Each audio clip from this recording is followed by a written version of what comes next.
প্রত্যেক শুক্রবার আসলে আমাদের ভাই বোনের স্কুল কলেজ বন্ধ থাকে আর সেই দিন করে আমরা আজাইরা কাজবাজ করি। তো আজকে হচ্ছে 3 বোনে আজাইরা কাজ আপনাদের সঙ্গে শেয়ার করব।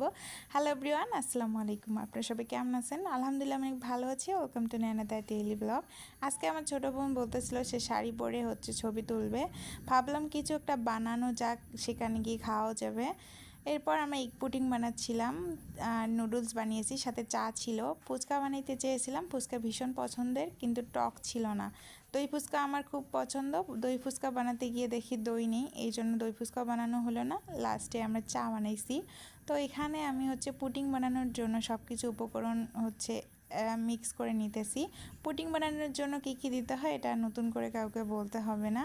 অন্যদিকে চুলার মধ্যে আমার মা হচ্ছে নুডলসটা উঠাই দিয়েছিল, মানে আমাদের একটু কাজ বেশি হয়ে যাচ্ছিল, তাই আমার মা হেল্প করতেছিল। এরপর আমি নামিয়ে হচ্ছে ঠান্ডা করে নিয়েছিলাম। অন্যদিকে ক্যারামেল বানিয়ে সেখানে বাকি উপকরণগুলো দিয়ে হচ্ছে আমি চুলার মধ্যে উঠাই দিব। এরপর আজান দিয়েছিল, আমি গোসলে গিয়েছিলাম আর আমার ছোট বোন এখানে নুডলস রান্না করতেছিল আর সাথে আমার মাও ওদেরকে সাহায্য করতেছিল, কারণ ওরা ছোট পাবে না। তারপর এসে আমি হচ্ছে চা বানাবো, ক্যারামেল চা। তো চুলার মুখ বড় হওয়ায় একটা লাকড়ি দিয়ে সেখানে হাঁড়িটা উঠাই দিয়েছিলাম। তো ক্যারামেল বানিয়ে নিয়ে সেখানে দুধ দিয়েছিলাম, দুধের প্যাকেটও দিয়েছিলাম। চা পাতি দেওয়ার ভিডিও আমার বোন করেনি।